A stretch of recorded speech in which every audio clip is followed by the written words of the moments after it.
Hey guys, I want to take a quick moment to talk to you about my 2 laws of safe exercise progression, also popularly known as how not to F yourself up while lifting free weights. I've talked to a lot of people who are thinking about maybe lifting, and they're kind of scared of lifting free weights because they think that they're going to hurt themselves. But the fact of the matter is, the only reason why you're going to get hurt lifting free weights is you're either doing too much, too fast, or with poor technique. And the fact of the matter is, you can take any exercise and regress it to a safe level. So let's talk about what that means. The first progression law. Develop motor control through a full, non-painful range of motion before increasing load. So we're going to use this squat as an example. And we could be talking about somebody who can back squat 700 pounds or somebody who's not holding anything at all and it's just their body weight, right? A squat is a squat, a progression is a progression, no matter what load you're talking about. So I've seen people who are, they're doing a squat and they're doing these like little half squats and they look shaky and uncertain and nervous, like they're going to hurt themselves at any point in time. And I'm like, can you go lower? And they'll go, no, I can't. I'm going to fall. I'm going to hurt myself. And I go, so the question is, let's take the weight off. Now, it might be the weight that you're holding on your back or in your arms or even your own body weight. And if it's your body weight, you can take that off by holding on to something. So the first thing I want to see is, okay, so you're telling me this is as low as you can go. Take a seat, right? I'll ask them to sit on something that's lower. And next thing you know, they're like, oh, look at that. You do have the range of motion because they can sit down. Their feet are flat, their knees are in this position. And now the question is, can you stand up from here? And that could, again, be using something else for assistance or just simply standing up. So now all of a sudden we've established, actually you do have the range of motion. You can squat there. You're just using too much weight to do it safely.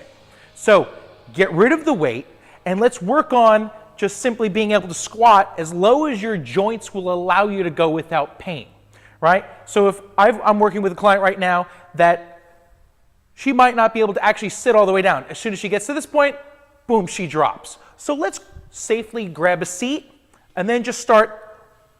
That's the strengthening exercise. Or with a guy who's got 300 pounds on his shoulders, let's take it down. Let's see how low you can go without any load.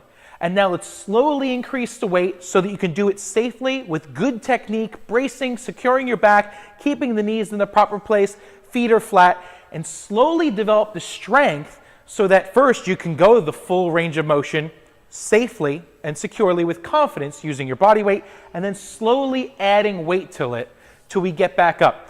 Because if you're just simply putting on too much weight, of course you're going to feel nervous and not so confident because you haven't developed the base of strength to do that safely yet. So that's the first law of safe exercise progression.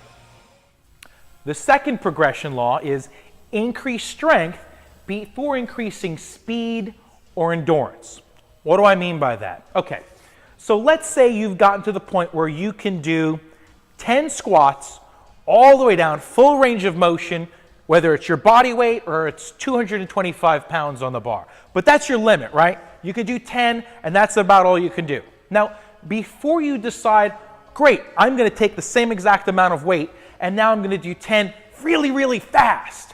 That's probably not a good idea because you're taking that X amount of body weight, and now as you drop down and you explode really quickly, you're actually magnifying the amount of force that your body needs to produce. But if you're already at your limit and you can't produce more force to accelerate faster, or even more importantly, to decelerate as you're coming down, because you're the one slowing down so you don't end up on your ass with a bunch of weight on you. This is how you stay safe. You actually need to be able to do more weight for those 10 reps. So let's say it's your body weight, you need to get to the point where you can hold 20 or 30 pounds in your hands, or you can back squat instead of with 225 and that's your max amount of reps. You can build up to the point where you can back squat 260 for 10 reps. And now you can take the weight, once you've gotten up to that load that you can handle, you're strong enough, you can now take the weight back down to that original number, and now you can do those 10 reps faster. That's how you stay safe. Now, let's go ahead and look at endurance as opposed to speed. If I wanted to be able to, I've got the same amount of weight, right? Whether it's your body weight or the 225 in the bar, and I can currently do that with good technique, safe, feeling confident in my abilities for 10 reps, but I decide I'm going to push myself today and I'm going to do 20 reps. Well, you might get there and by like 12 or 15 start feeling not so confident in your ability to do it safely. And again, that's because you're already at your limit of strength. But if you get yourself to the point where you're strong enough to do 10 reps with even more weight, so you built up the strength level, now when you take the weight back down and you want to do more reps, you're actually, it's way easier for you to be able to add that additional volume before you hit the point of fatigue and you start becoming unstable. You start leaning over and potentially hurting your back before you potentially can't slow yourself down at the bottom and you fall on your butt. So the first thing you need to do before increasing the other variables of speed or endurance is increase your base of strength so that when you then take those variables up, you can take the load back down, and it's kind of this yo-yoing, and that's how you stay safe with any type of lifting exercise in order to not hurt yourself. You just have to follow my 2 laws of safe exercise progression, also known as how not to F yourself up lifting free weights. If you'd like more free training tips to help you prevent injury and take your body further, then go ahead and click the link that accompanies this video and download a free copy of my Overhaul Protocol Handbook. I'll see you soon.